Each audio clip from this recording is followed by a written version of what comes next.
jouer ensemble. Verset 11. Il fait toutes choses bonnes en son temps. Même il a mis dans leur cœur la pensée de l'éternité. Bien que l'homme ne puisse pas saisir l'œuvre que Dieu fait du commencement jusqu'à la fin. Je vais reprendre le verset 11. Il a fait toutes choses bonnes en son temps. Même il a mis dans leur cœur plutôt la pensée de l'éternité. Dans d'autres versions, on nous dit, il a mis dans le cœur de l'homme. D'autres versets disent, il a mis dans le tréfonds, dans le profondeur du cœur de l'homme, la pensée de l'éternité. Bien que l'homme ne puisse pas saisir l'œuvre que Dieu fait du commencement à la fin. Que Dieu bénisse sa parole. Que son esprit nous environne ce matin. Amen. Que sa puissance nous environne ce matin. Amen. Qu'il parle par les bouches et qu'il prépare votre cœur à l'entendant au nom de Jésus. Amen. Que la puissance de l'Esprit Saint environne ce lieu. Amen. Que une restauration de vie se fasse au nom de Jésus. Amen. Que la parole de ce matin soit esprit et vie au nom de Jésus. Amen. Qu'elle réponde à toutes tes questions au nom de Jésus. Amen. Qu'elle corrige ta marche au nom de Jésus. Amen. Qu'elle relève ta vie au nom de Jésus. Amen. Qu'elle affecte tout honnête au nom de Jésus. Amen. Qu'elle sauve ta vie au nom de Jésus. Amen. Qu'elle bénisse ta vie au nom de Jésus. Qu'elle ne retourne pas à Dieu si elle n'a pas accompli les effets pour lesquels elle a été envoyée au nom de Jésus. Seigneur, merci pour ta parole. Merci pour la vie. Merci pour toutes choses. Au nom puissant de Jésus. Amen. Veuillez vous asseoir. Nous allons partager ce matin un thème intitulé « Pensez à votre éternité aujourd'hui ». Pensez à votre éternité aujourd'hui. Regarde ton voisin, dis-lui ça. Dis-lui, pense à ton éternité aujourd'hui. J'aurais besoin des chants, soit qui se positionnent là-bas, parce qu'on aura des images à montrer. Ici, c'est un peu loin. Je vais avancer, sinon vous n'allez pas le temps. Si vous pouvez vous positionner, c'est pas moi. Excusez-moi de vous déranger l'ordre sacerdotal de la maison. C'est pour votre avantage, sinon lorsque je vais monter les tableaux, parce que je vais avancer là, vous risquez de ne pas bien voir. Vous pouvez partir avec vos chaises, hein. Je ne vais pas occuper les chaises des fidèles qui vont arriver. En tout cas. Ok. Donc, pensez à votre éternité aujourd'hui. Le message d'aujourd'hui, si on peut arrêter les dialogues, s'il vous plaît, comme le son n'est pas trop fort. Le message d'aujourd'hui a un caractère de ce qu'on appelle le message eschatologique. C'est-à-dire quoi? Un message qui parle des choses du temps de la fin.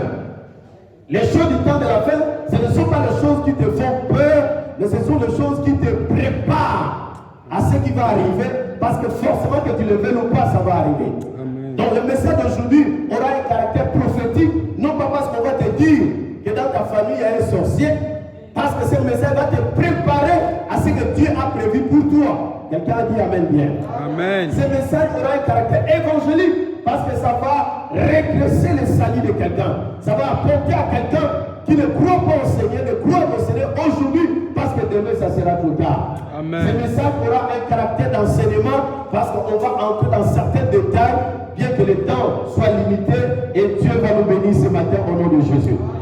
Ce livre Ecclésiaste est écrit par un sage. Mais le sage là n'est pas un simple sage, c'est un grand riche. C'est un homme qui a goûté le plaisir. C'est un homme qui a vu la gloire. Peut-être toi tu as roulé beaucoup de femmes, mais lui il est parti trop loin que toi. Peut-être toi tu as fait des groupes, lui il a fait des groupes plus que toi. Mais à la fin de sa vie, cet homme a dit vanité de vanité, tout est vanité. Peut-être toi, tu es encore à l'école maternelle de groove et tu crois que tu es un bon grooveur. Lui, il avait fini l'université. Il a fait licence, master, doctorat en groove et à la fin, il a dit tout est vanité. Peut-être toi qui soulèves la petite regard et tu te crois déjà costaud dans les affaires. Mais lui, il a fini les liqueurs. Peut-être toi qui as des petites go du quartier là que tu crois sont des miss. Lui, il en avait tout ce qu'il voulait. Peut-être toi tu écoutes la musique, je ne sais pas moi de qui. Lui, il avait le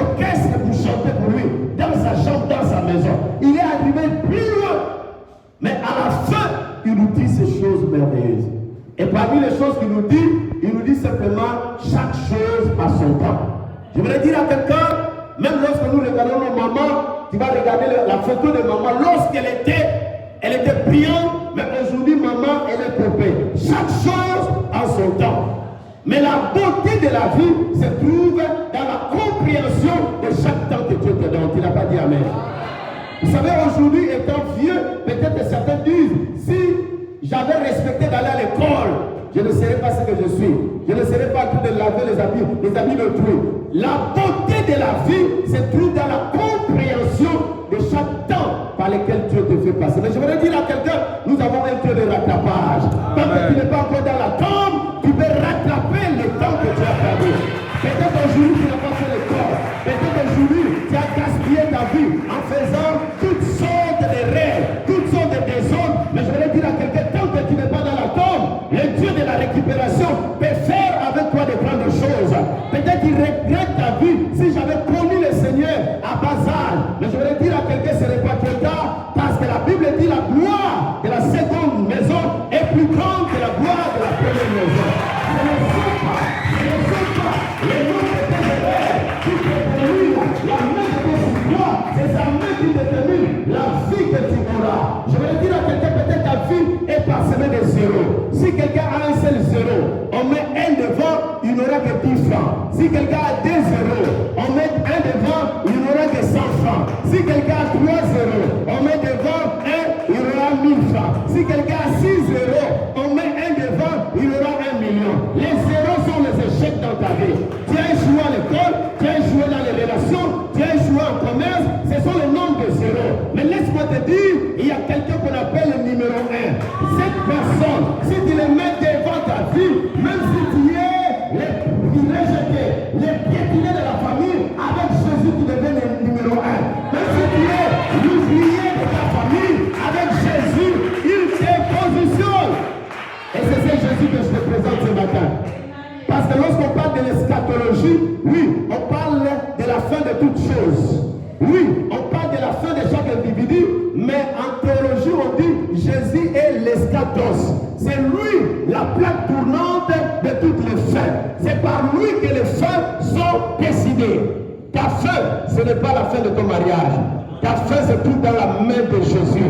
C'est lui qui a le dernier mot dans ta vie. Ta famille t'a rejeté, personne ne mise sur toi. Tu es un tocard dans la famille. Mais je voudrais dire à quelqu'un, si Jésus te prend dans sa main, les gens vont regretter de t'avoir abandonné. Quelqu'un a dit Amen. Quelqu'un a dit Amen. Alors ici, cet homme nous dit que Dieu a mis dans le cœur, qu'on appelle aussi l'âme.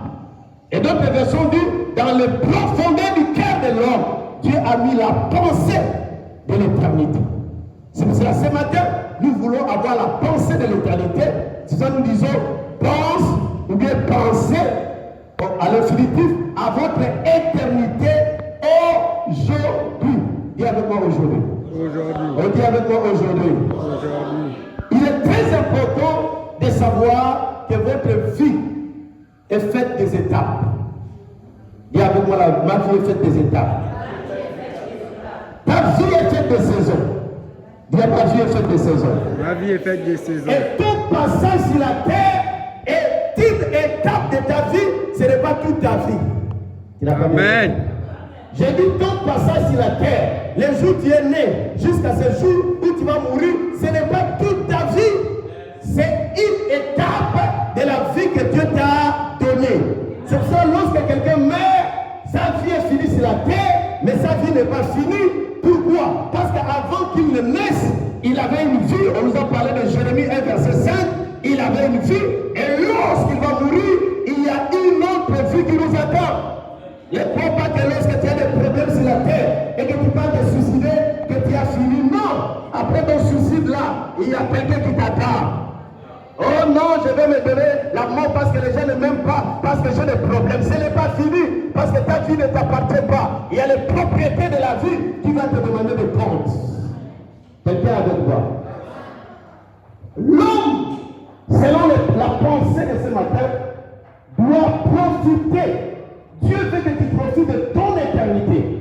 Cela veut dire de la vie que tu auras après cette petite vie terre.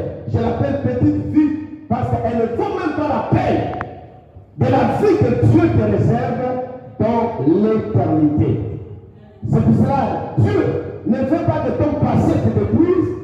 Dieu ne veut pas que tes échecs d'aujourd'hui t'empêchent d'aller de l'avant parce qu'il y a plus meilleur devant que de là où tu viens. Quelqu'un me donne un amen bien. Votre vie sur la terre, comme je le disais, a une fin, mais votre vraie vie n'a pas de fin sur la terre parce qu'elle a commencé avant la fondation du monde et elle partira après votre fin sur la terre. Quelqu'un me donne un amen bien. Alors, manquer la notion de l'éternité, parce que même à l'église aujourd'hui, on manque la notion de l'éternité. Il y a des églises qui n'ont pas la notion de l'éternité. Il y a des évangiles du ventre. La seule chose pour laquelle on se regroupe, c'est pour qu'on te dise, il y a tonton Iboanga qui est au village qui te bouffe. Il y a tonton Bolouvan qui te bouffe. Et chaque jour, c'est comme ça. Les délivrances à gauche, on venir à droite, et finalement, on va où? On ne ressemble qu'à une maison d'un ganga ou bien à un bistrot quelque part. Vous devez savoir qu'il y a des évangiles qu'on appelle l'évangile terrestre. Et tout ce qu'on prêche, c'est pour se limiter sur la terre. Et il y a aussi des gens qui abusent, qui ne prêchent que l'évangile céleste en oubliant la terre. Mais les vrais évangiles doivent faire partie de la terre pour aller au ciel. C'est-à-dire, si la terre, on ne serait pas des manjangos. Si la terre, on ne serait pas de n'importe qui. Je vais dire à quelqu'un, la vie chrétienne, ce n'est pas un dissolvant de la beauté. Tu ne m'as pas compris. Ce n'est pas parce que tu es chrétien que tu dois être manjango.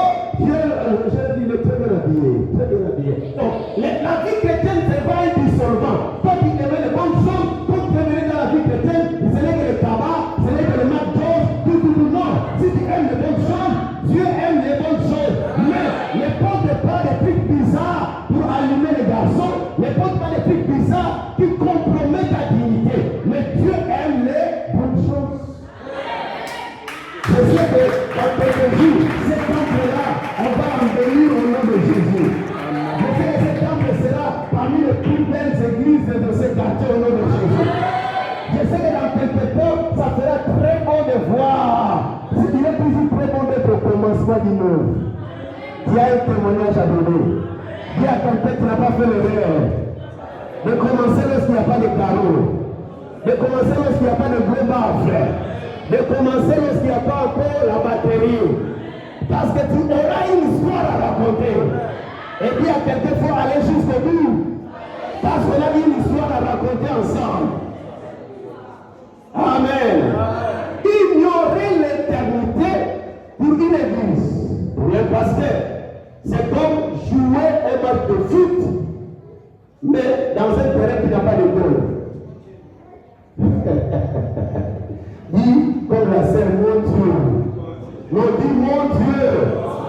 Quelqu'un là, il tourne comme ça, il tourne comme ça, il tourne comme ça, il tourne comme ça. Il n'a pas de goal pour marquer vraiment cadeau. Être pasteur et ne pas montrer aux gens l'éternité, tu es en train de jouer là où il n'y a pas de goal. Être un chrétien et chaque matin tu ne penses pas à l'éternité, tu joues dans un terrain où on ne marquera jamais le but. Quelqu'un dit amen. C'est aussi comme un match qui n'est pas avec un trophée. Vous jouez, vous transpirez, et après vous allez encore déranger maman avec son foufou à la maison. Pas de trophée. Alors que les autres, s'ils entrent seulement une minute, ils sortent, même s'il est assis là-bas, il y a 100 millions qui passent. La vie chrétienne dans laquelle nous sommes, il y a des récompenses. Tu n'as pas dit amen.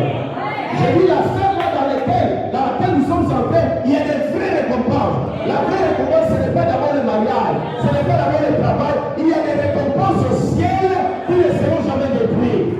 Tu peux avoir le mariage et aller divorcer. Tu peux avoir des enfants et chaque fois aller au commissariat. Mais il y a des choses qui nous attendent au ciel. Où la peine et la ruine ne peuvent pas détruire. Je voudrais dire à une sœur, lorsque tu penses à ta vie, tu regrettes. J'ai donné ma vie très tôt, mais je ne vois pas clair dans ma vie. Je voudrais te dire, la clarté arrive. Tous les jours commencent par la nuit. Les jours des dimanches d'aujourd'hui, 13, 12, a commencé lorsqu'il faisait nuit. Attends, le jour va apparaître dans ta vie. Il y a un temps pour chaque chose. N'abandonne pas cette espérance à laquelle est attachée une grande rémunération. Quelqu'un me donne un amen bien. Être chrétien et ne pas penser à l'éternité, c'est comme prendre un véhicule qui part en voyage sans destination. Tu démarres ta voiture, quand on roule, tu démarres, tu tournes, tu pars où? Non, je suis partout. Partout. Et il y a des gens qui partent avec la vitesse. Ce qui est important dans un véhicule, c'est la destination.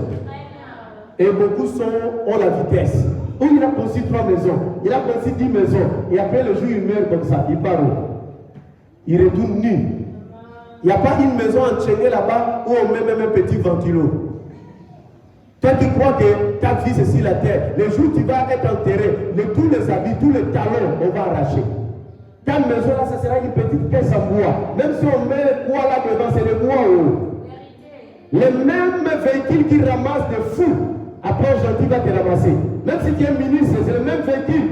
On n'enterre jamais quelqu'un avec sa Mercedes. C'est le même véhicule. Les mêmes frigos qui reçoivent les fous va te recevoir là-bas.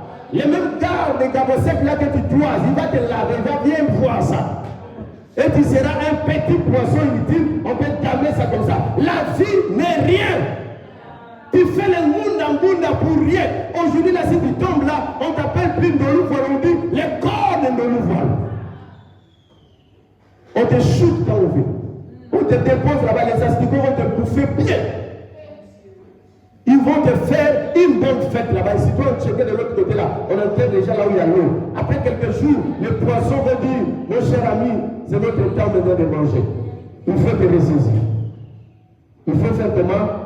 Et Dieu, c'est pour cela, il n'a pas mis dans les bras, parce que les bras peuvent se couper. Il a mis dans le cœur la pensée de l'éternité. Pourquoi dans le cœur? Pour que tu te souviennes toujours. Pour que tu penses toujours.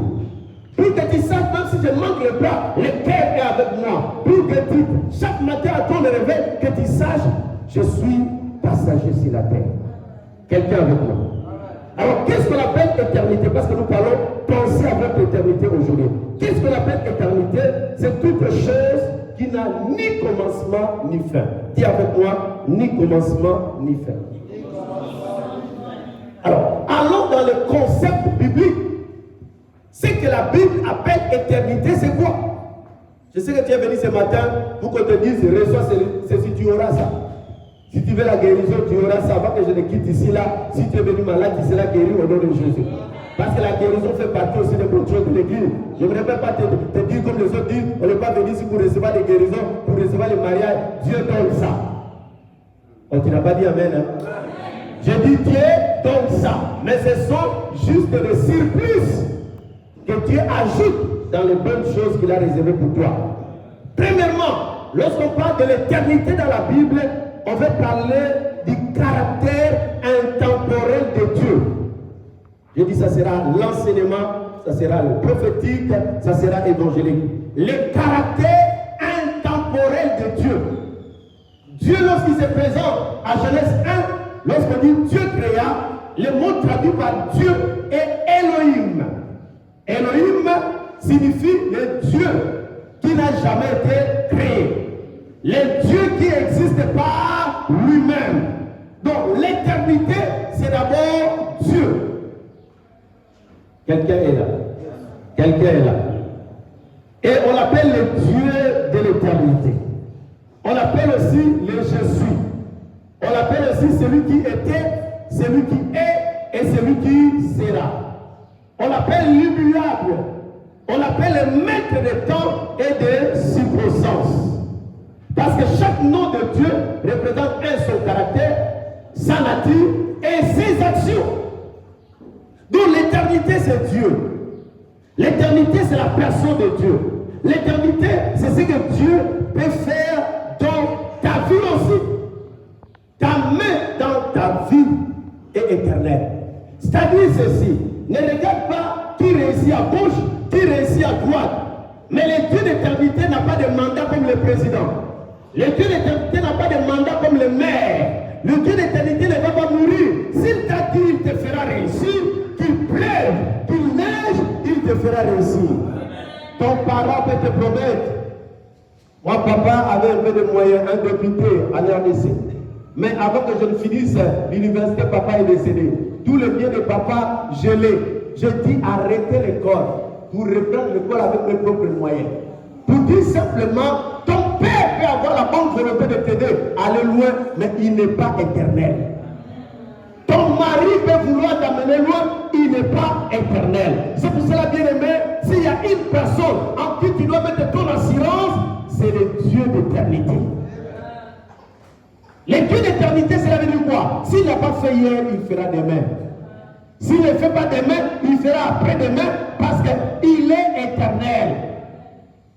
Quelqu'un dit Amen bien.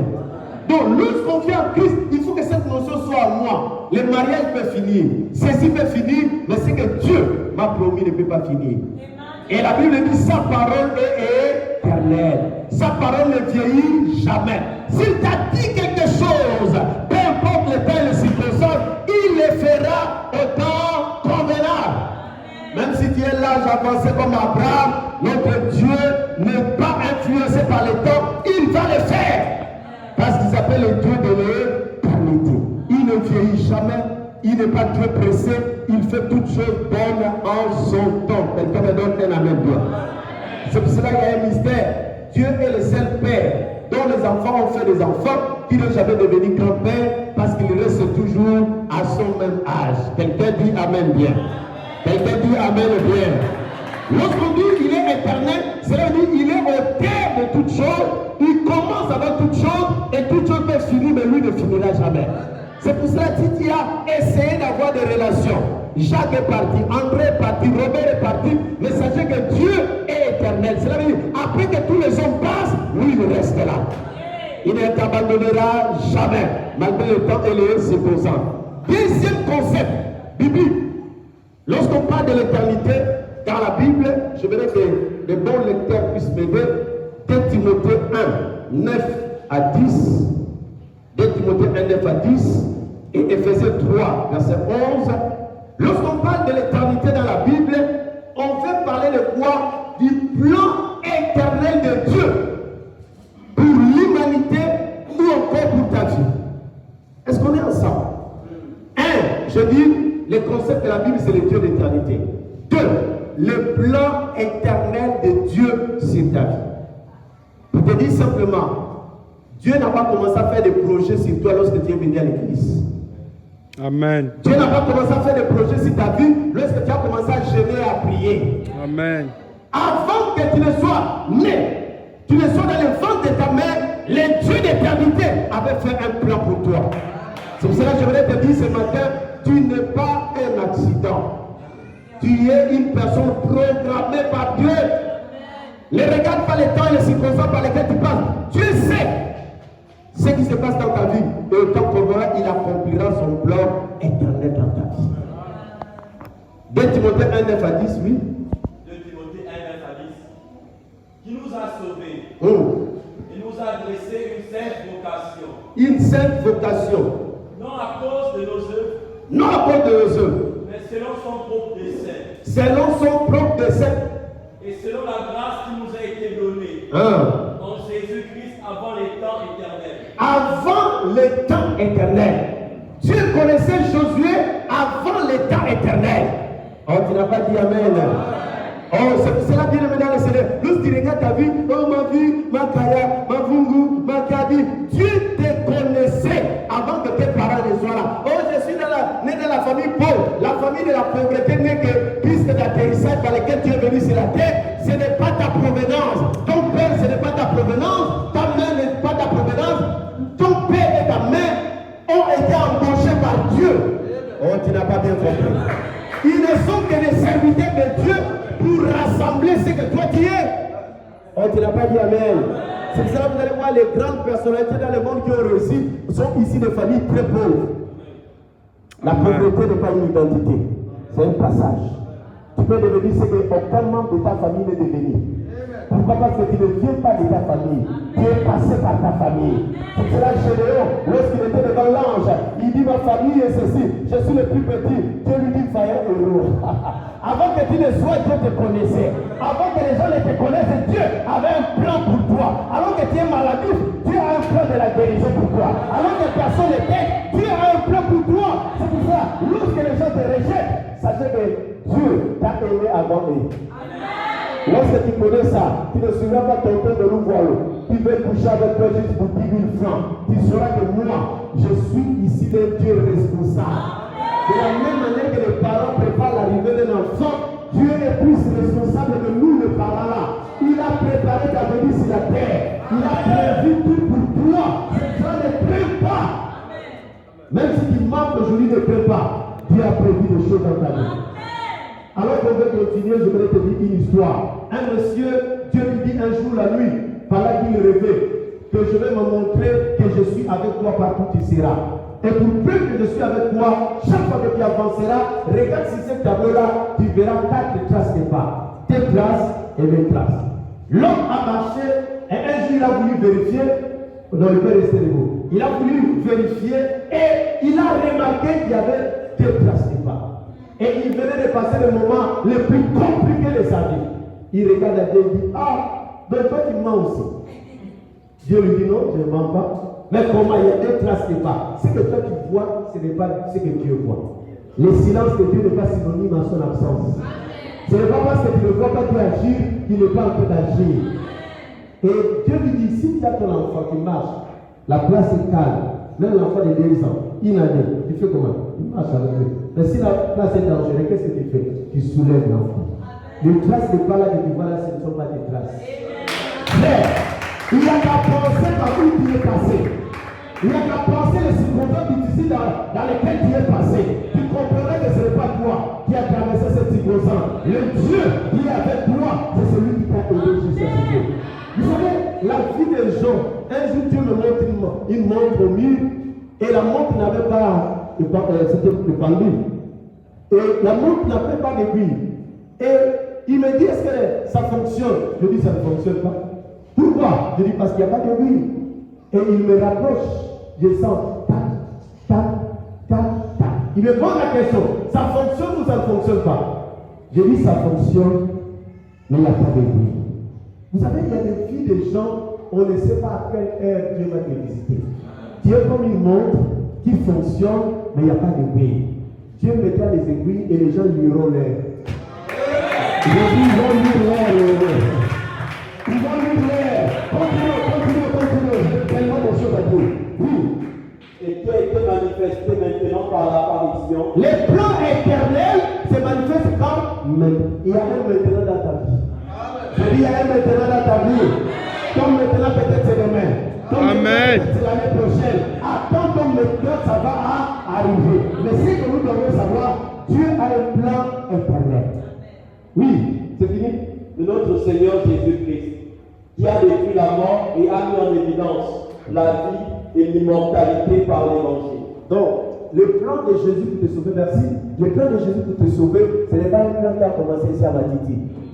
Dieu te connaissait. Alors que tu fais ton monde, tu sais que l'Esprit du Seigneur te poursuit partout. Alors que tu peux partir partout. Toi-même, au fond de toi, je parlais avec quelqu'un avant-hier. Il dit, papa, même lorsque je fais ce boucan, lorsque je suis moi-même à la maison, je me dis, mais pourquoi je fais ça? Vous voyez, la voix de Dieu sur toi. Maintenant que tu fais semblant que les choses de Dieu là ne t'intéressent pas, la nuit quand même, tu sais que tu es troublé. Donc, laisse te battre avec Dieu.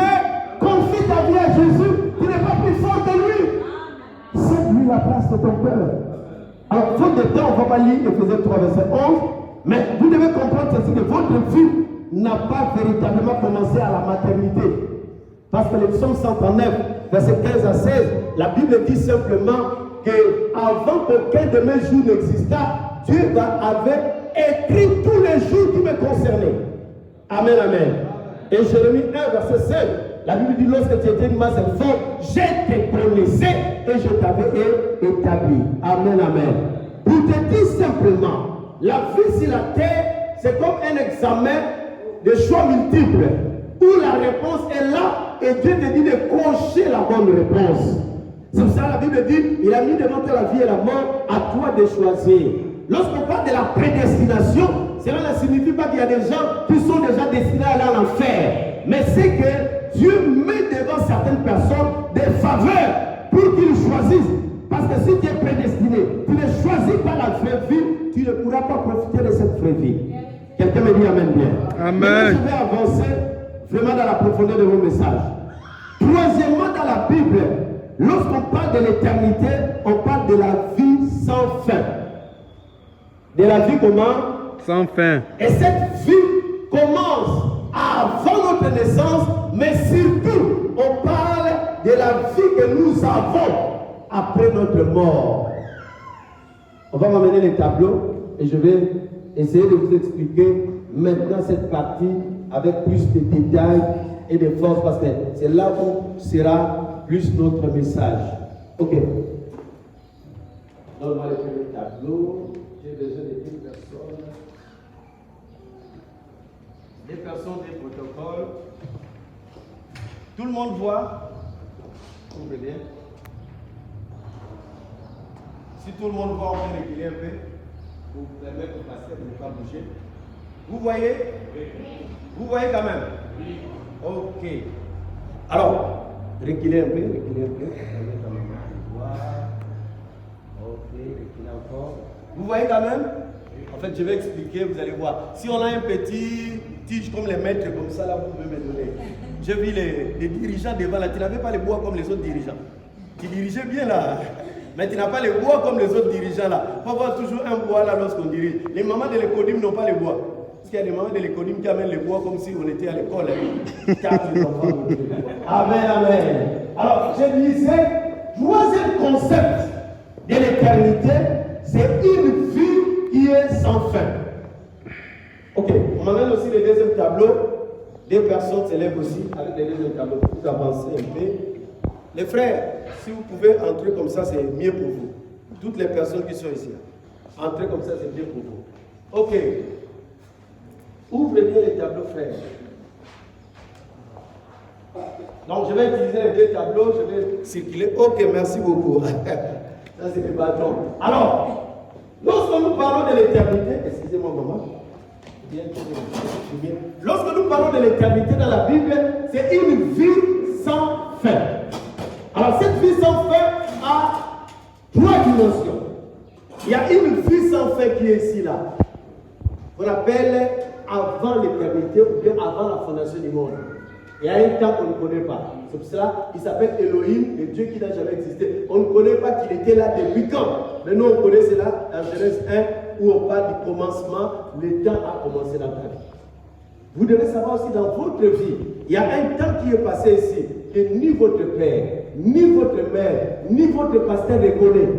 Il y a un temps où vous avez apparu, où vous êtes venu dans le monde, ou bien vous êtes venu dans l'église, mais il y a un temps, ici, là, ni le pasteur, ni votre papa ne connaissent ce que Dieu a fait pour vous.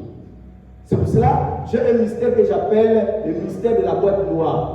La boîte noire, c'est quoi? C'est l'appareil qui reste dans l'avion qui permet de savoir qu'est-ce qui s'est passé lorsqu'il n'y a plus quelqu'un pour expliquer. Je voudrais dire à quelqu'un, ton père ne te connaît pas, ta mère ne te connaît pas, même le pasteur ne te connaît pas. C'est pour cela, lorsqu'on a envoyé son d'état, il s'est converti. On l'a envoyé chez le disciple appelé Ananias. Ananias n'a pas cru. Pourquoi? Parce qu'Ananias ne connaissait pas qu'avant que Saul ne soit un bandit dans l'éternité, Saul était un apôtre.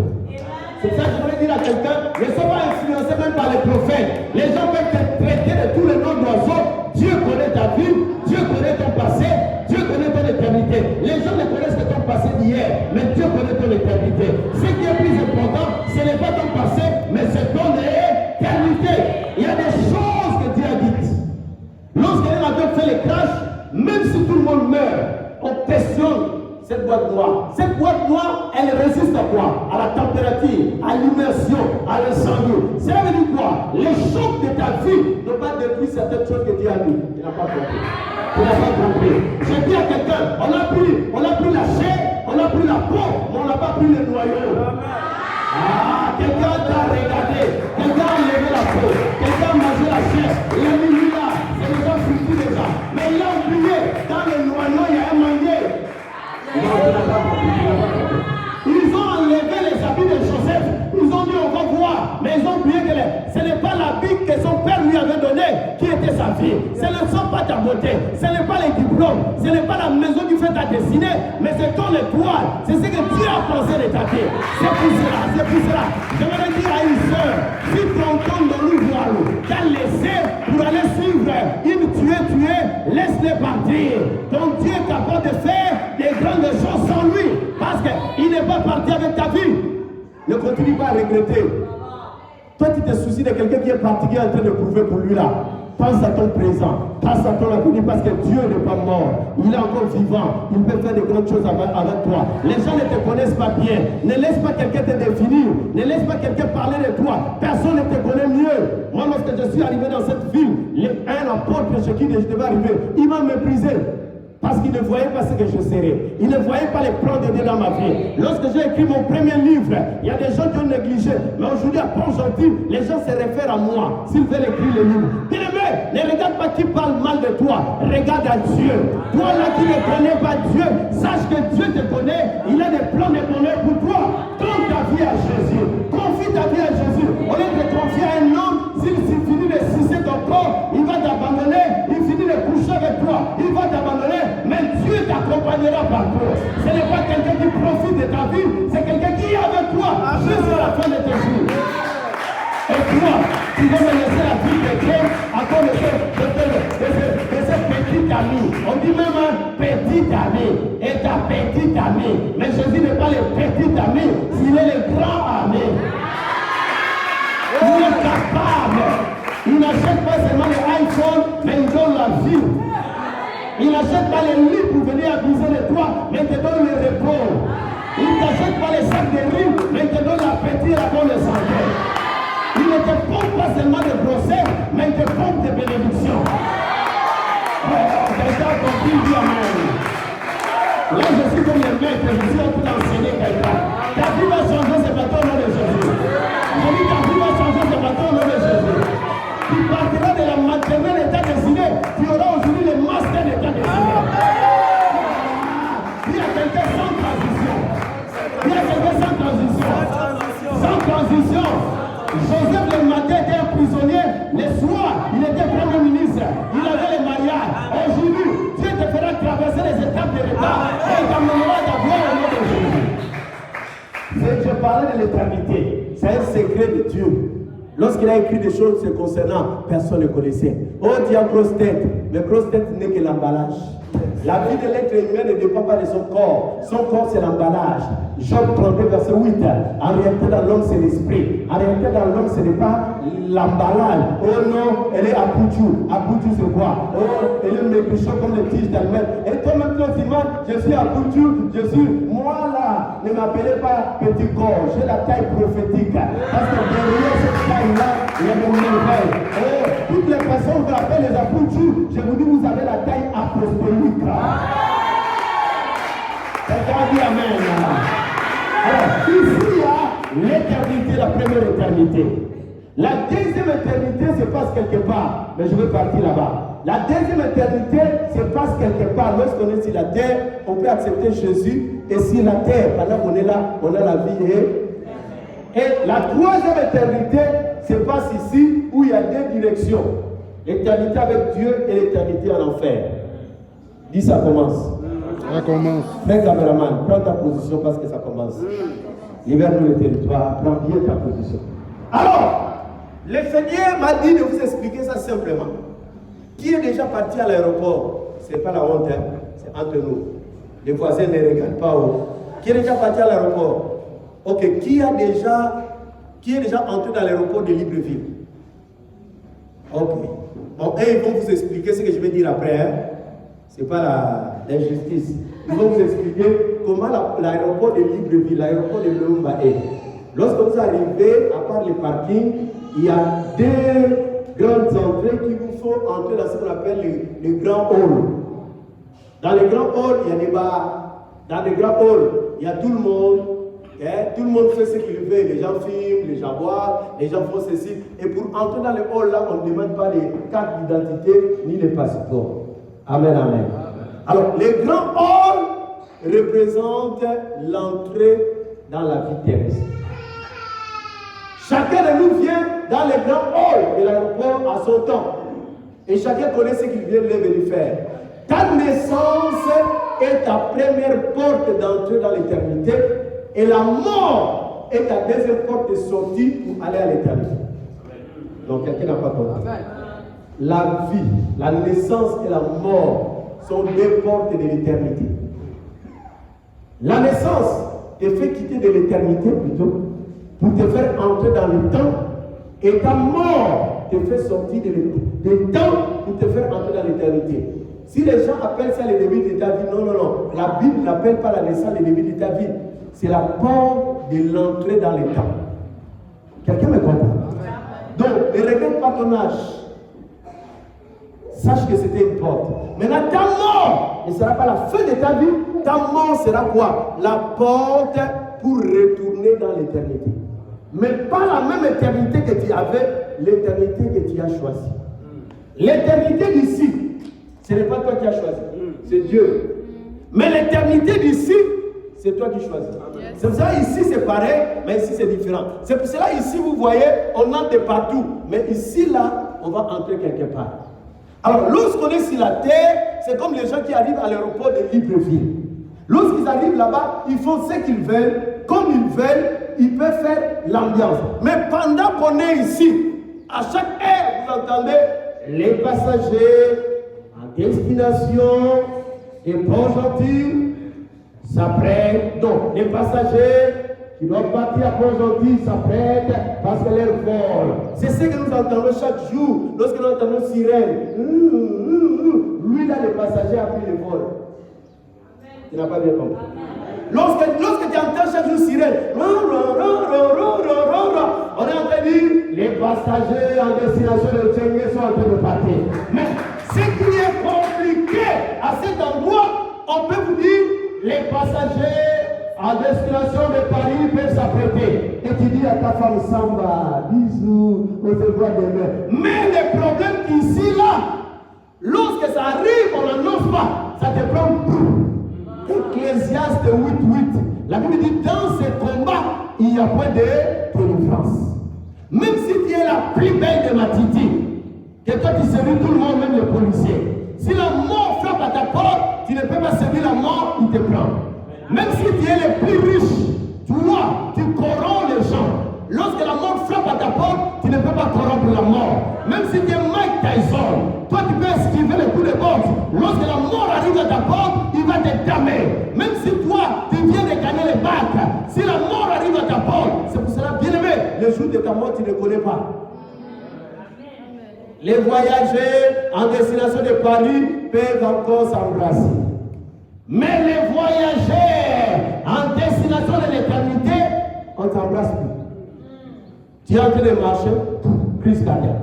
Tu es en train de conduire la voiture, pouf, crise cardiaque. Tu es parti dormir en bonne santé, pouf, crise cardiaque. Tous les gens qui meurent là, ils n'étaient pas malades. Ils n'ont pas prévu partir. Mais en réalité, on devait savoir qu'on est dans le hall de voyage. C'est la terre là. On est tous dans un hall, chacun voyagera. Regarde ton voisin, tu voyageras. Pointez-moi aussi le doigt, pasteur, toi aussi tu vas voyager.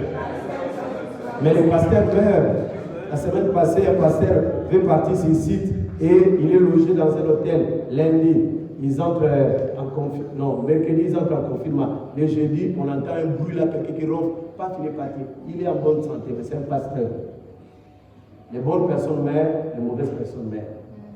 Alors, mais pendant qu'on est aussi ici, il y a toujours une voix aussi que tout le monde n'entend pas et qui nous prépare aussi à bien voyager. Apocalypse 3, verset 20. Si quelqu'un entend ma voix, il fait quoi? Ouvre la porte. Maintenant là, ce n'est plus la porte de la mort qui va s'ouvrir. Si la porte de ton cœur s'ouvre à Jésus, il y a quoi? Jésus introduit la vie. Et dans ce hall, nous avons le choix entre s'en foutre de Dieu et partir dans ce trou-là ou reconnaître que Dieu est ton vivant. Et à partir d'ici, 1 Jean 5, verset 11 à 13, la Bible dit que ceux qui ont Jésus ont la vie éternelle. C'est qu'à partir d'ici, on n'est pas encore entré dans l'éternité, alors que je respire encore, alors que je marche encore, je peux avoir la vie éternelle. C'est encore l'heure de choix. On est tous là. Dis à quelqu'un, on est encore là. On est encore. Dis au voisin, on est encore là. On est encore là. C'est encore le moment de choisir Dis-lui, c'est le moment de choisir entre la vie et la mort. Tes actions choisissent déjà. Ta vie que tu caches au pasteur choisit déjà. Donc il faut lui dire ça. Tes bêtises que tu fais en cachette choisissent déjà. Ton hypocrisie choisit déjà. Après tu lui dis pardon, ce n'est pas de toi que j'ai parlé. La Bible dit dans Deutéronome, j'ai mis devant toi la vie et la mort. Mais Dieu nous dit de choisir la vie. Mais les gens s'en foutent. La Bible dit, jeune homme, réjouis-toi dans ta jeunesse. Livre de ton cœur. C'est le hall. Personne ne t'arrête. Personne ne te demande la carte d'identité. Fais ce que tu veux. C'est ton corps. C'est ta peau. C'est ton sexe. C'est ta bouche. Bois ce que tu veux. Mais sache que pour tout cela, Dieu t'appellera en jugement. Je voudrais dire à quelqu'un, tu es libre de tes actions, mais tu n'es pas libre des conséquences de tes actions. Amen. Répète ça au voisin. Mais tu n'es pas libre des conséquences de tes actions. Oui, tu n'es pas libre des conséquences de tes actions. C'est pour cela que quelqu'un va de mourir, il a dit, oh, Dieu nous a abandonné les Gabon pour en faire, mais les autres n'ont pas compris. S'ils avaient compris tous, ils avaient donné leur vie à Jésus. S'ils avaient compris, ils ne peuvent pas faire certaines choses parce qu'on comprend qu'on est tous des passés. Quelqu'un dit Amen bien. Amen. Alors, ici, il y a la voie de départ. Chaque jour, tu entends pilo. Chaque fois. C'est pour cela, lui-même, l'Ecclésiaste, il dit vaut mieux aller dans une maison de deuil que dans une maison de fête. Pourquoi? Dans une maison de deuil, on se rend compte que nous tous, on va partir. Job 30, verset 23, la Bible dit la mort est le rendez-vous de tous les vivants. Je voudrais te dire, le jour où tu es venu sur la terre, tu avais un billet aller et le billet retour était un billet open. Vous connaissez les billets open, non? Les billets qui n'ont pas la date, les billets qui n'ont pas le jour. Et la date là, c'est Dieu qui le met sans demander au pasteur. Il mettra la date et après quelques minutes, il quittera la terre. Bien aimé, c'est très important que tu penses à ce que nous sommes en train de dire. Ce n'est pas la sainteté, ce n'est pas parce que tu es mauvais, mais la mort arrivera à un temps où tu ne penseras pas. Mais pendant que nous sommes là, il y a des événements qui nous attendent. Soit la mort, soit l'enlèvement. Alors, la mort et l'enlèvement sont comme la ligne d'arrivée. Viens avec la ligne d'arrivée. Bientôt, peut-être la semaine prochaine, les gens feront la course de 10 km. L'arrivée ne va pas changer. Si l'arrivée, on a dit au gouvernorat, même si tu fais comment l'arrivée sera au gouvernorat. Mais nous, dans Christ, on peut prendre tous le même départ à l'église Paraclet, mais l'arrivée n'est pas au même endroit. L'arrivée peut venir vers chez toi, ou toi tu peux arriver vers l'arrivée. Cela veut dire, pendant que je marche, je pense à mes projets, l'arrivée peut venir et la course s'arrête. Et la seule chose qui me reste, c'est de rendre compte. Frère, tu ne diras pas à Dieu, je vais arranger d'abord ma vie. Si c'est avec ton vin, tu pars à l'enfer. Si c'est avec ta vie de Koumou, là, tu es parti. Et il n'y aura plus de temps pour te rattraper. C'est pour cela, s'il y a l'église, c'est ici. S'il y a les pasteurs, c'est ici. S'il y a l'évangile, c'est ici. Qu'on ne vous trompe pas. Oh, mais c'est requiert ne changera pas. Si on vient dans ton décès, ce n'est pas de toi que je parle, au décès du voisin. Même si on prêche pour là, on ne peut plus changer ta destination. Mais j'ai resserré les deux points là. Pour vous dire, lorsque nous mourons, un pasteur peut mourir dans crise cardiaque, un enfant de Dieu peut mourir aussi en crise cardiaque. Un païen aussi peut mourir dans crise cardiaque. La mort, parfois, est à peu près la même mort. Mais la réalité de la mort, que les gens qui partent, ce n'est pas la même réalité. C'est pour ça que la plupart des chrétiens, ils peuvent mourir de crise cardiaque, mais avant de partir, soit ils vous sourient, ils partent. Mais les autres parents, oh non, on est en train de me poursuivre. Oh non, ils sont en train de venir me prendre. Si tu vois comme ça là, c'est grave. Parce que déjà, ici, on prend déjà la position. Là, on passera notre éternité. On ne choisit pas l'éternité lorsqu'on rend l'âme. On choisit l'éternité ici déjà.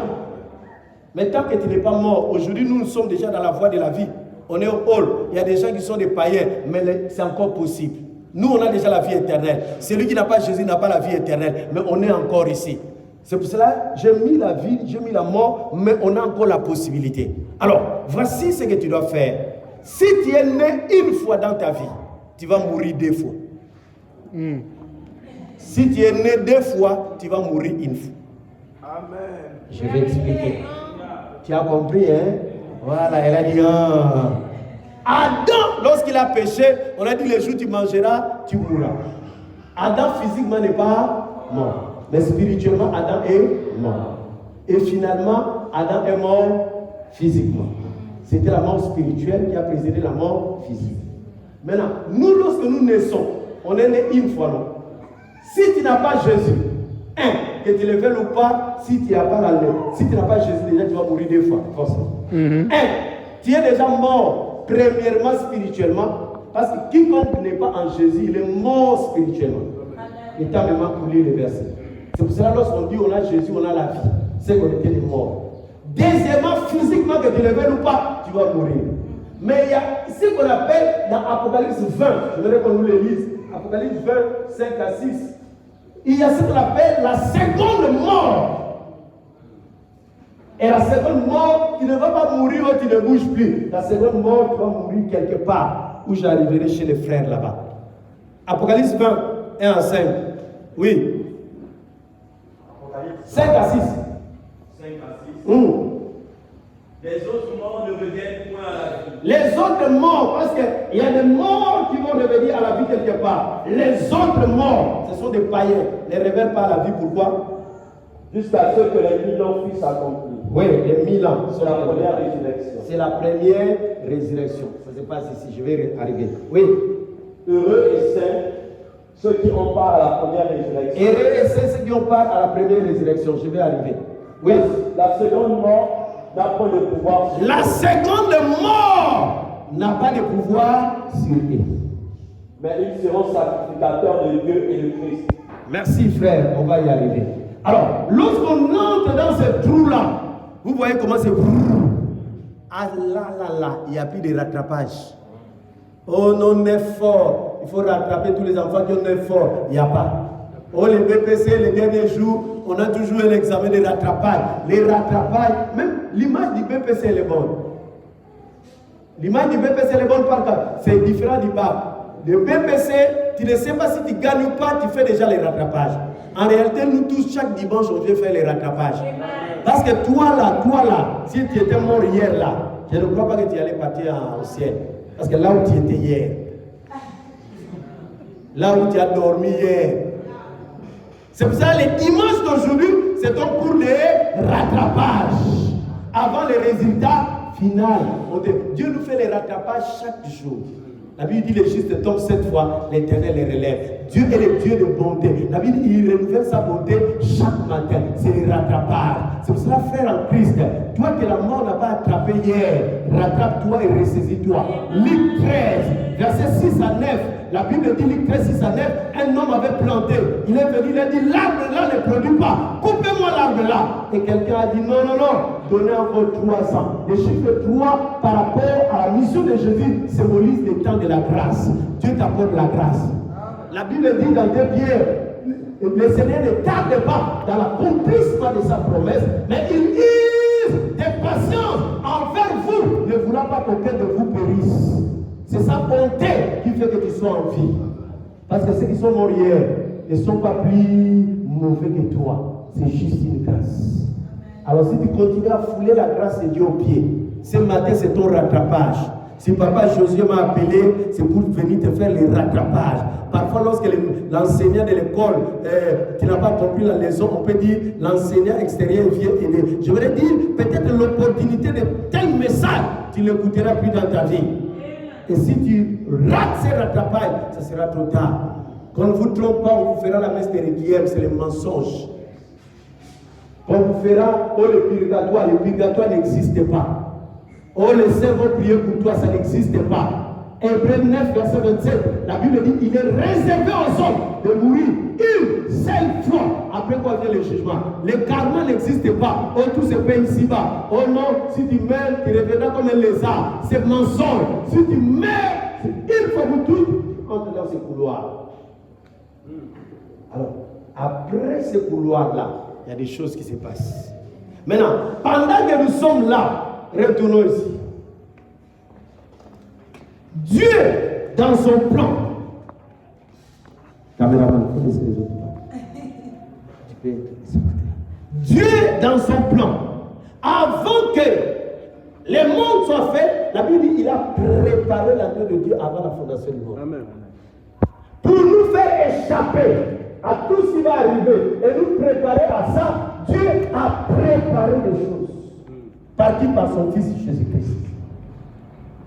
La Bible dit que Dieu ne tient plus compte des temps d'ignorance. Il annonce à tous les hommes en tout lieu qu'ils puissent se repentir parce qu'il a fixé un jour où il jugera les morts par son Fils Jésus. Mais aujourd'hui, Jésus n'est pas le juge, Jésus est l'avocat.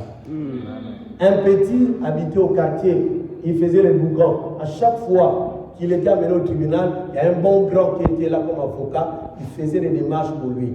Et le grand là est parti faire le cours, il est devenu juge, sans que les petits ne sachent. Et le jour là, on l'amène encore au tribunal, le petit regarde son bon grand, le bon grand lui regarde. Il dit, mon petit, je sais que tu me regardes pour faire ce que j'avais l'habitude de faire. Mais aujourd'hui, là où je suis, là, je ne défends pas les gens.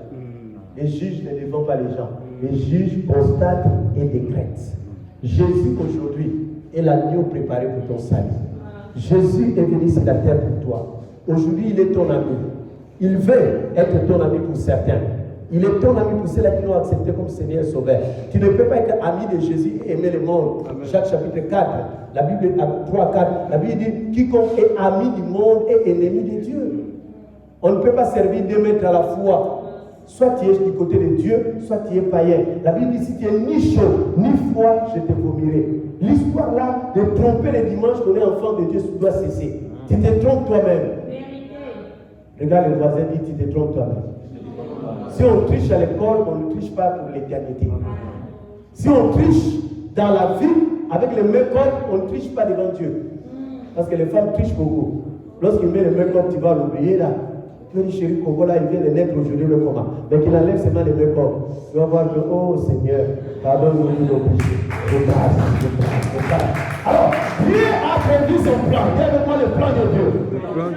Le plan de Dieu est qu'après qu'Adam ait péché, Jésus-Christ est venu. C'est ce qu'on appelle la première venue. Parce que Jésus aura deux venues. La première venue en un seul temps et la deuxième venue en deux temps. Il faut dire les temps. Parce que là, je ne peux pas finir ça aujourd'hui. Moi, je commence à dire aujourd'hui. On est déjà tu as dit?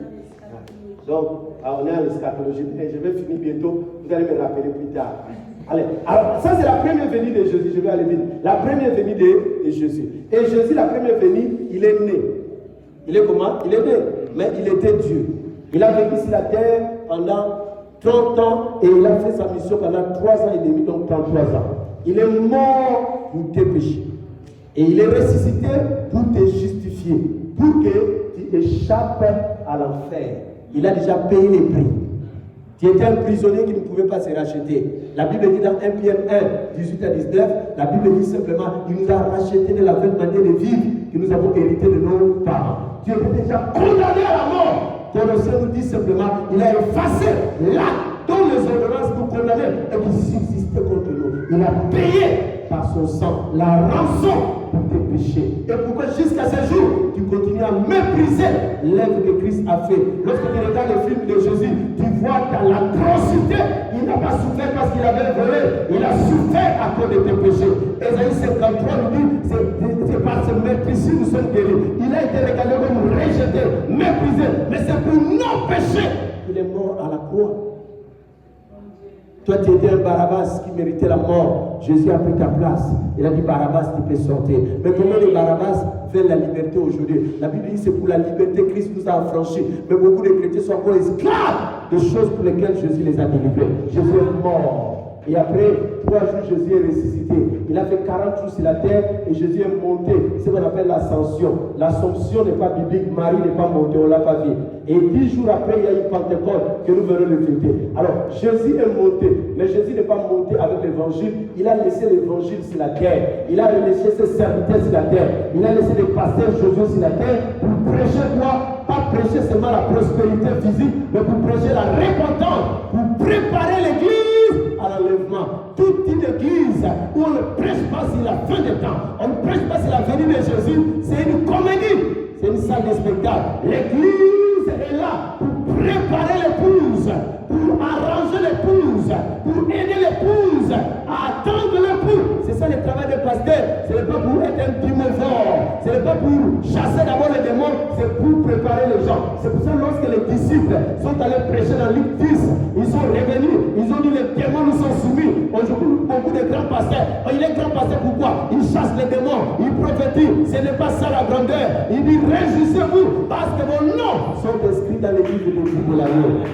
Et la Bible dit pas, il y a de la joie au ciel lorsqu'on prophétise sur quelqu'un. La Bible dit, il y a de la joie au ciel pour un seul péché qui se répand. Jésus est parti. Et lorsqu'il est parti, il reviendra. C'est ce qu'on appelle la seconde venue. La seconde venue est en deux parties. Il y a ce qu'on appelle la partie cachée, il y a ce qu'on appelle la partie visible ou la partie publique. La partie cachée, c'est là où on a l'enlèvement de l'Église. 1 Corinthiens 15, verset 51. La Bible dit simplement, nous tous qui sommes restés, nous n'allons pas tous mourir. Au son de la trompette, dans un signal donné, les morts en Christ. Les morts en quoi? Pas les morts dans le vin. Les morts en quoi? Pas les morts dans la cocaïne. Les morts en quoi? Pas les morts dans le boutique. Les morts en Christ ressusciteront premièrement. Et nous qui serons vivants, nous serons transformés et nous allons rencontrer le Christ dans les airs. Et lorsque Christ va nous prendre, on va aller fêter les noces, les mariages. Ça sera une grande fête. Et après le mariage, il y aura ce qu'on appelle le tribunal de Christ. Et j'y reviendrai un jour. Le tribunal de Christ, ce sera pour la récompense de toutes les œuvres que nous avons faites, des chansons que nous avons chantées pour Dieu. C'est pour cela, à chaque fois que tu viens servir le Seigneur, si tu fais ça pour montrer aux gens, tu as de perdre ton temps. À chaque fois que tu chantes, si c'est pour montrer ta voix simplement aux gens, tu es en train de perdre parce qu'il y aura le tribunal. 1 Corinthiens 3 à partir de 9, la Bible dit les œuvres de certaines personnes vont briller comme par le feu, mais d'autres recevront des couronnes. Et après, nous, avec Jésus, avec des milliards d'anges, on va descendre. Et au mont des Oliviers, Jésus va descendre. Il y aura ce qu'on appelle la guerre d'Armageddon. Ça sera en Israël. Jésus va détruire ces gens. Avec nous, il va introduire ce qu'on appelle le millénium. On va vivre sur la terre pendant 1000 ans. Et à cette époque-là, la mairie ne sera pas dirigée par les PDG ou bien par l'IPG. La mairie sera dirigée par les enfants de Dieu parce que Jésus reviendra comme le roi sur la terre. C'est comme le roi sur la terre. Lorsque Emmanuel Macron a été élu, les gens qu'il mettra comme des ministres ne sont pas ses opposants, ce sont ces gens. Jésus reviendra sur la terre. Josué peut prendre la mairie de Port-Gentil. Amen. Toi, tu peux prendre la mairie d'Ongoué. Amen. Ça ne sera plus Ongoué comme maintenant. Tu peux prendre Dougou, mais Dougou ne sera plus comme maintenant là. Parce que Dougou, à cette époque-là, tu vas arranger. Parce qu'il y aura la richesse de Christ avec toi. À cette époque, Satan sera lié. Et après, il y a beaucoup de choses qui se passent. Il y aura le jugement du trône blanc. Je reviens ici pour finir rapidement. Alors, ici, la mort arrive. Lorsque vous mourrez, vous ne partez pas d'abord déjà au ciel. Vous partez dans le séjour de mort. Alors, si vous êtes à Libreville, vous allez voir, vraiment, je regrette comment je ne vais pas finir le message là, Donc, lorsque vous entrez ici, là, à Libreville, lorsque vous entrez, oui, comme ça, là, vous allez voir qu'ici, on dit départ international. C'est là qui était déjà à Libreville, il faut m'aider, non? Départ international ou bien arrivée internationale. Et de l'autre côté, là, il y a le départ et l'arrivée nationale. C'est comme cela que c'est à Libreville. Alors, qu'est-ce qui se passe? Les gens qui partent voyager, avant de monter dans l'avion, il y a des salles d'attente. La salle d'attente du national, ce n'est pas la même salle d'attente de l'international. La salle d'attente du national, si je ne me trompe pas, lorsque je suis entré, il y avait seulement un frigo avec des jus qui ne fonctionnaient pas bien. À cette époque-là, je ne dis pas maintenant, peut-être ils ont changé. Mais la salle de départ international Libreville, il y a un magasin de luxe. Je ne sais pas si quelqu'un a fait déjà un voyage international. Il y a un magasin de luxe, il y a des parfums, tout. Tu sens déjà que vous êtes encore au Gabon, mais vous n'êtes pas dans la même destination. La salle, pour entrer à la nationale, il n'y a pas trop de complications. même les permis, même tout là, tu peux entrer. Mais de l'autre côté, il faut avoir les passeports, il faut avoir la carte de vaccination. Donc tu vois que même les entrées sont différentes. Et au Gabon, il y a un tuyau là qui vous amène un couloir là, vous montez, le couloir là vous amène jusque dans l'avion, Tchoubou, dans l'international. Donc, pendant que les gens meurent, ils ne sont ni en enfer ni au ciel, mais ils sont dans les séjours des morts. Ils attendent le départ. Mon fils hier me disait, papa, après ces tableaux-là, donc, tu vas mettre les tableaux où on est dans l'avion. Parce que je lui ai dit, ça c'est la salle d'attente. Il dit donc, les tableaux que tu vas dessiner, après donc, tu nous mettras, on est maintenant dans l'avion en train de partir. J'ai dit, mon petit, attends d'abord. Donc, ici, là, si vous voulez comprendre ça, c'est l'histoire du riche et du pauvre Lazare. Le pauvre Lazare est ce qu'on appelle dans le ciel d'Abraham. En réalité, il n'est pas au ciel, mais il est en attente. C'est pour ça que la Bible dit ici, là, la mort du juste est un repos. La mort du juste est un sommeil, parce qu'on est à l'attente, on n'est pas traumatisé. Mais ceux qui sont là, il est vrai qu'ils ne sont pas en enfer, mais déjà dans leur conscience, ils sont troublés. C'est comme quelqu'un qui sait que mon jugement c'est tel jour. Même si tu es en garde à vue, tu sais que moi je ferai la tôle. Donc tu n'es pas prêt à partir en prison, mais tu sais. Et celui qui n'a rien fait, il est calme. Donc ici, ils sont dans les séjours des morts, ils attendent. C'est ici, ils attendent la première résurrection qui se passe à l'enlèvement, mais c'est là, ils sont des recalés. Lorsque ceux-là vont sortir, ils vont rester. C'est pour cela qu'on ne doit pas les mettre dans la même chambre. Sinon, ici, là, ils vont tricher. Tu vois, les riches, il est mauvais. Même là, il veut commander Lazare parce qu'il est habitué dans la corruption. Lorsque vous entrez ici, il n'y a plus de retour. Ici, là, ça peut changer. Mais là, il n'y a plus de retour. Dès que vous êtes mort, votre circuit éternel, c'est ça. Soit ça. Alors, c'est ici qu'on choisit. C'est aujourd'hui qu'on choisit. Demain, ça sera trop tard. Et c'est là, lorsqu'ils passent ici, là, ils vont sortir que le jour du jugement du trône là. Vous voyez là, il est mort ici là, mais il attend juste ici. Mais nous, on est mort peut-être quelque part, là, c'est Carlos, dans l'avion. Il est parti, on revient, on rêve, lui là, il est toujours en bas. Alors, maintenant, et lorsqu'ils sortent, c'est pas toi, eux. Lorsqu'ils sortent, il y a le jugement. Là, c'est seulement pour te connaître. Et après, ils partent vivre dans l'éternité de l'enfer. C'est pour ça que j'ai mis un peu l'enfer bizarre là. Ce n'est pas ton endroit. L'enfer a été réservé pour Satan et ses anges déchus, pas pour toi. Et ce n'est pas un endroit où il faut blaguer. Regarde seulement les petits soleils qui nous brillent là-bas aujourd'hui. Mais là-bas, ce n'est pas le soleil. C'est le vrai feu qui brille éternellement. Tu es mort spirituellement, mais tu vas subir la chaleur toute ta vie sans fin. Maintenant, ici, là, ils attendent la première résurrection qui se passe à l'enlèvement. Ils passent au noces de l'agneau et ils passent au millénium et après ils vont entrer dans la nouvelle Jérusalem. Alors, bien aimé, lorsque vous voyez la vie sur la terre dans ce sens, votre manière de regarder l'éternité va changer. Votre manière de vivre va changer. Ok, je peux repartir pour que je prenne ma dernière partie de la prédication. Donnez-moi 10 minutes, après on va finir. Donc lorsque vous regardez l'éternité dans ce sens-là, vous allez comprendre que votre vie sur la terre n'est qu'une petite étape de la grande étape qui vous attend. Vous allez regarder que vous ne pouvez pas vendre votre destinée éternelle à cause de petits plaisirs dans lesquels vous êtes aujourd'hui. Vous allez comprendre que le choix ne se fera pas demain. Le choix pour l'éternité, tu dois le faire aujourd'hui parce que tu ne connais pas le jour de ta mort. Tu vas comprendre que tu n'es qu'un simple gestionnaire des choses que Dieu a mis en toi. Dans Luc 12, on nous montre un homme à qui les choses ont bien rapporté la tête. Et il a dit, mon homme, réjouis-toi parce que tu as beaucoup de bien en abondance. Dieu lui a dit, insensé, tu sauras à qui appartiennent ces choses. Bien aimé, tout c'est pourquoi tu investis. Si tu investis pour la terre, tu as perdu. La Bible dit, amassez-vous des trésors, là où la terre et la ruine ne peuvent pas détruire. Vous devez savoir que Dieu vous a donné des choses pour lesquelles vous allez rendre compte. Le souffle de vie ne vous appartient pas. La beauté que vous avez ne vous appartient pas. Les grâces, les dons les faveurs, tout ce que nous avons ne nous appartient pas. Nous rendrons compte à Dieu un jour pour cela. Fais très attention d'utiliser ce que tu es et ce que tu as comme tu le veux. Sache que chaque jour qui passe, c'est comme un compte à rebours. Tu t'approches de ta fin sur la terre, mais tu dessines déjà ta vie après la terre. Tout ce que tu fais détermine ce que tu seras après ta vie sur la terre. C'est pour ça que je voulais dire à quelqu'un, sois conscient. La vie n'est pas un jeu. Vous savez, les jeux vidéo, il y a des personnages qui ont 3 vies.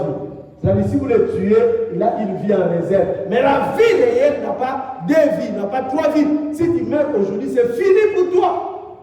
Et tu ne pourras plus regretter, tu n'attends que les châtiments éternels. Alors, la petite vie que Dieu t'a donnée, c'est pour te préparer une bonne vie éternelle. La Bible dit David, en son temps, accomplit les desseins de l'éternel. Frère, Dieu t'a envoyé pour un but. Dieu t'a envoyé pas pour faire les enfants. Dieu t'a envoyé pour un but. Dieu n'a pas créé quelque chose en vain. Tel que tu es là, tu ne peux pas peut-être être un pasteur, mais tu as un but. Et si tu échoues à ce but, Dieu va te frapper.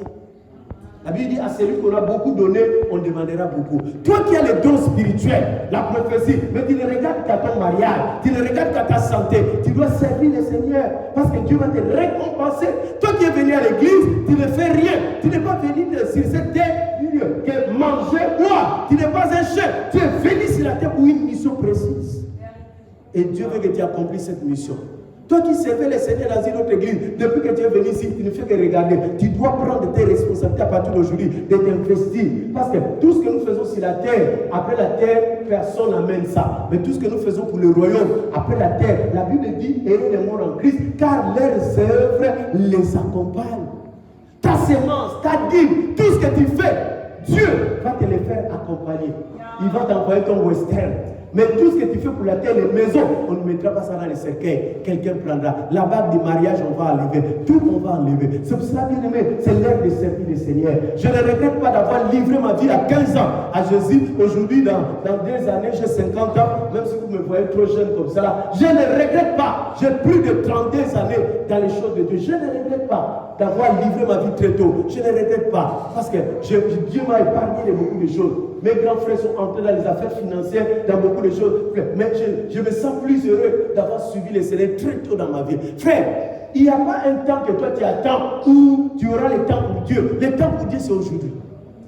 Le temps pour Dieu, c'est quand aujourd'hui. Parce que le souffle que tu as, ce n'est pas pour toi. Ce n'est pas la société qui te le donne. C'est aujourd'hui que tu dois servir l'Éternel. C'est pour cela, Psaume 90, la Bible dit que nous devons apprendre à compter bien nos jours. Tes jours ne t'appartiennent pas. Il n'y a qu'à regarder la voisine, le voisin, comment il est mort comme de la blague. Et il n'y a qu'à comprendre que tu n'es pas plus meilleur que lui. Un homme avait écrit sur sa tombe, tel tu es, tel j'étais. Tel je suis, tel tu deviendras. Frère, ceux qui sont partis ne sont pas plus mauvais. Nous partirons aussi. Mais frère, ce n'est pas important de voir que comment tu vas partir. Mais qu'est-ce que tu deviendras après ton départ? Tout ce pourquoi tu te donnes aujourd'hui, matin, midi et soir. À quoi ça va te réveiller? Je vis des gens, j'ai accompagné les gens au cimetière. J'ai vu des amis qui pleuraient. Mais je n'ai pas vu un ami qui est resté pour dire je vais veiller jusqu'au soir. J'ai vu même les copains, lorsqu'on l'enterre, il commence déjà à draguer une autre fille, alors que sa femme est encore dans le cercueil. Frère, toi tu crois que tu vas mourir pour les hommes. J'ai vu des personnes qui veulent mourir pour les choses matérielles, pour juste la voiture. Tu veux aller dans des francs-maçonneries, dans des roses quoi. Tu es en train de perdre ta vie. Pour, je ne sais pas moi, les sacs de riz, tu livres ton corps à un autre. Tu es en train de te vendre moins cher. Ta destinée est plus importante. Ne sois pas comme Esaü qui a vendu son droit de naissance à cause de la nourriture. Combien de jeunes filles aujourd'hui livrent leur corps? Et elle sait, je suis enfant de Dieu. Je ne dois pas coucher avec un homme qui ne m'a pas épousé. Mais je vais faire comment? Toi qui crois que ta vie est moins chère. Toi qui crois qu'aujourd'hui, si tu tombes malade, le sida, cet homme-là va changer ta vie. Toi qui crois qu'aujourd'hui, s'il part, il pourra te rembourser tous les dégâts qu'il va laisser dans ta vie. Bien-aimé, tournons-nous vers le Seigneur. Et nous qui sommes tournés vers le Seigneur, soyons sérieux dans les choses de Dieu. Moi, mes enfants savent, tous les gens, je ne joue pas dans tout ce qui concerne les choses de Dieu. Tu peux prendre mon argent, mais pas les choses de Dieu. Ça, c'est mon essentiel. C'est ma destinée, c'est ma garantie, c'est ma vie. Les choses de Dieu. Toi, c'est le travail qui est ta vie. C'est ton mari qui est ta vie. Moi, ce n'est pas ma femme. Ce ne sont pas mes enfants. Ma vie, c'est Christ. Ma vie, c'est faire la volonté du Seigneur. Oh, mon mari ne veut pas. Le jour du mère, il va prendre notre femme. Oh, mon père ne veut pas. Le jour où tu vas partir là-bas, il va faire peut-être les enfants dehors qu'il a fait, il ne connaît pas. Oh non, je vais lui faire plaisir. Fais un homme plaisir, il va t'abandonner. Mais Christ ne pourra pas nous abandonner. C'est pour ça que j'aimerais que quelqu'un prenne conscience. On est en train de jouer avec les choses de Dieu. Les gens viennent à l'église, on dit le culte mercredi, tu es en train de suivre le public, tu es en train de suivre le novelas, qui est la comédie. Lorsqu'on dit, on tire quelqu'un, c'est la boîte de tomate qu'on a fait. Et tu joues avec ta vie. La vie n'est pas un jeu. Sois sérieux. Lorsque j'étais étudiant, j'avais l'habitude de faire de gros brouillons avant d'écrire. Et ce jour-là, c'était les mathématiques. Je ne regardais pas que le temps passait. J'ai fait tout au brouillon. Et comme je m'écris comme mes excellents des autres, je fais mon brouillon. Et le monsieur dit, il reste 10 minutes. Regarde le gros brouillon et un des autres. Et il dit, moi, je ne prends pas le brouillon. Et le brouillon est au crayon. J'étais en train de réfléchir d'abord. Est-ce que je change ce qui est en crayon au bic? Ou bien je commence à faire... En fait, pendant que je réfléchissais, il restait 5 minutes. Alors que j'avais tout écrit dans le brouillon, mais j'ai mis un gros zéro. Fais! Tu es en train de gaspiller ta vie. L'énergie que tu donnes là, pour faillir ou pas, tu peux donner ça pour chanter l'Éternel. L'énergie que tu donnes là pour suivre Barça, supporter Barça, tu peux supporter l'œuvre de Dieu. L'énergie que tu utilises là pour aller composer, tu peux utiliser cette bouche-là pour évangéliser. Je voudrais dire à quelqu'un, tu peux servir comme tu veux. Le frère qui est derrière, connaît, il est tombé malade ici sérieusement. Mais tu vois, on veut se débarrasser même de lui là où il travaillait. Les sociétés humaines, c'est comme ça. Lorsque tu es en forme, on t'exploite. Mais Dieu, c'est pas comme ça. Même lorsque Lazare est en train de pourrir, Jésus dit, c'est mon ami. Je peux m'approcher de lui. Les sociétés dans ce monde, même si tu travailles à Total, si tu meurs là-bas, on t'oublie. Mais lorsque tu travailles pour le Seigneur, c'est une alliance. Même après ta mort, les enfants de tes enfants, je ne crains pas. Je voudrais dire à quelqu'un, pasteur Josué, permets-moi encore. Donc je voudrais dire à quelqu'un, lorsque vous travaillez pour le Seigneur, il y a ce qu'on appelle les tickets modérateurs. Tu n'as pas bien compris. Lorsque tu as la finale geste, les médicaments qui coûtent 10 000, toi tu payes 2 000 francs. En réalité, on t'a donné 8 000, mais tu n'as pas vu ça. Quelqu'un t'a donné 8 000, mais tu n'as pas vu ça. Bien aimé, lorsque je sers l'Éternel, j'ai des grâces que je vis dans ma vie. Je ne prends pas l'argent, mais il y a une grâce. Avoir, exemple, un petit enfant comme celui-là, il a 13 ans, aujourd'hui il passe en seconde, il est toujours premier de centre, premier de ceci, premier de cela, et la moyenne c'est 17 ou 18, c'est une grâce. Alors que je connais des parents ici, là, il y a 3 professeurs qui finissent leur énergie, c'est un enfant. Ils dépensent beaucoup d'argent. Faire une année sans que tu ne dors à l'hôpital, tu ne connais pas combien déjà, une semaine à l'hôpital, il perd 1 million, lui peut nous dire, pour sa santé, il a dépensé de l'argent. Mais toi, depuis le premier jusqu'à maintenant, même chloroquine, si c'est Doliprane, tu as pris que Doliprane de 500 francs. Et tu dis, Dieu me fait quoi? Je dis toujours aux gens, il faut bénir le Seigneur en détail, pas en gros. Sinon tu vas dire, je ne suis pas marié, qu'est-ce que Dieu fait? Le souffle de vie que tu as, les nez qui fonctionnent. Et un petit enfant hier, on m'a dit, on va aller l'opérer parce qu'il a du mal à respirer. Toi, tu respires. Là, tu es en train de transpirer. Je connais une sœur à l'église, elle a fait 2 ans sans transpirer. Non, toi, si tu pars aux toilettes là, rapide, vite, là, ça sort plus. C'est parti. Il y a des gens qui font 1 heure du temps aux toilettes. Toi, tu as les cheveux. Il y a des gens qui partent à Dubaï chercher des choses gros, des cheveux. Toi, tu dis, je suis maigrichon là. Il y a des gens qui boivent les médicaments pour devenir gros. On est irreconnaissant, ingrat. On ne sert pas le Seigneur pour gagner de l'argent. Moi, je ne sers pas le Seigneur pour gagner de l'argent. Je ne suis pas à ce niveau-là. Je sers le Seigneur d'abord par reconnaissance. C'est vrai, je n'ai pas regardé l'église là comment j'ai laissé mon église parce que c'est par reconnaissance. Je ne suis que le produit de la grâce. Je ne suis pas des pasteurs pour dire j'ai 17 livres par toi. Je n'ai pas assez de temps. Et ils connaissent. Cette semaine-là, il fallait prêcher là-bas. J'ai le cours en ligne. Je n'ai pas assez de temps. Lui, il travaille avec moi ici. Le vendredi, je n'ai pas fait le cours parce que je suis fatigué. J'ai besoin du repos. Mais ce n'est pas par honneur, c'est par reconnaissance. Qu'est-ce que toi tu mérites même pour avoir le souffle de vie pendant 2 ans, pendant 1 année, même pendant 1 minute? Un homme est parti à l'hôpital, 80 ans. On lui met un truc pour respirer. Et à la fin, on lui donne la facture. Le monsieur pleure. Et le médecin lui dit, papa, si tu n'as pas l'argent, je peux payer pour toi. Il dit, mon frère, voici l'argent.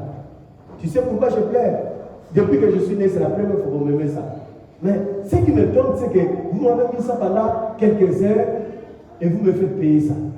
J'ai l'argent. Mais Dieu m'a donné les souffles de vie depuis que je suis né. Je prends son souffle de vie là, j'amène ça en boîte de nuit, il n'enlève pas.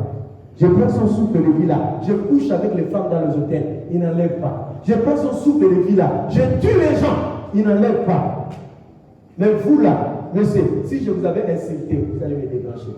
Votre petit souffle de vie là. Il dit, je pleure parce que je comprends que Dieu est bon. Dieu est bon. Les actions de tous les jours déterminent son futur. Un homme était parti, il était embauché quelque part avec son petit frère. Et la société dans laquelle ils étaient embauchés, lorsque vous arrivez, vous laissez tout dehors. Vous entrez avec la tenue qu'on vous donne. Et vous travaillez là-bas les derniers jours, vous ne sortez pas avec les choses que vous avez payées là. Et le gars s'achetait des écrans plasma. Mais son petit frère venait toujours au portail. Il disait non, pardon, je ne peux pas acheter les choses ici là. Envoyez-moi ça au village tel. Dites à mes parents, c'est moi qui leur envoie ça, qui me construit une maison. Parce qu'on n'amène rien, on sort avec rien. Et les grands roulaient des grosses voitures. Et le jour où le travail est fini, ils sont rentrés les deux, ils ont récupéré la tenue qu'ils avaient portée lorsqu'ils sont rentrés et ils partaient. Lorsqu'ils arrivent vers le village, ils voient une maison briller qu'ils n'avaient pas laissée. Et le grand frère dit, qui encore est venu construire au village? Mais le petit frère savait. Parce que frère, tu dois savoir qu'aujourd'hui, si tu mourais, tu vas partir en enfer au ciel. Il faut savoir. Si tu n'as pas cette assurance, Papa Jésus doit t'approcher. C'est ce qu'on appelle l'assurance du salut. Si un chrétien ne sait pas, si je meurs maintenant, je pars au ciel ou en enfer, c'est grave. C'est comment? C'est grave. Lorsqu'on a acheté les billets de Libreville, si on dit que tu voyages où, tu vas dire dans le Gougou. Tu vas dire les médias, tu vas dire les billets de Libreville parce que tu as acheté les billets de Libreville. Chacun connaît ce qu'il fait. Et tu dois savoir où tu vas partir. Il ne faut pas dire c'est Dieu, c'est Dieu menteur. L'apôtre Paul, à la fin de sa vie, il a dit j'ai combattu le bon combat. Et je sais que je peux partir au ciel. Ce n'est pas le Père Michel. Tu dois le savoir. C'est l'assurance du salut. Et lorsqu'ils sont rentrés au village, le papa les accueille. Il amène le grand frère dans sa vieille chambre qu'il avait laissée qui sentait mauvais. Et on amène son petit frère dans sa nouvelle maison.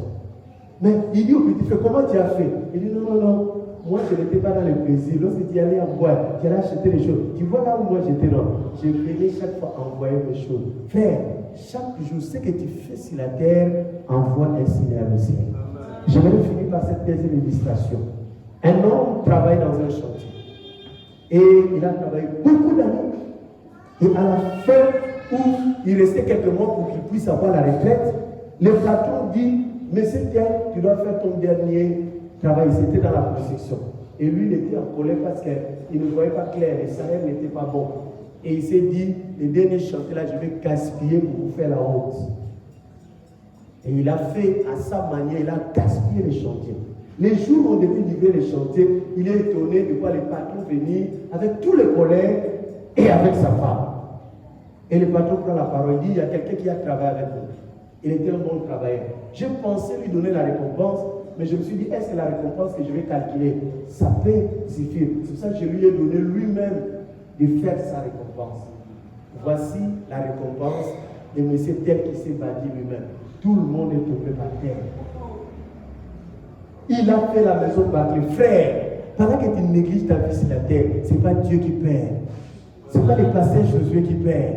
C'est toi-même qui es en train de détruire ta vie.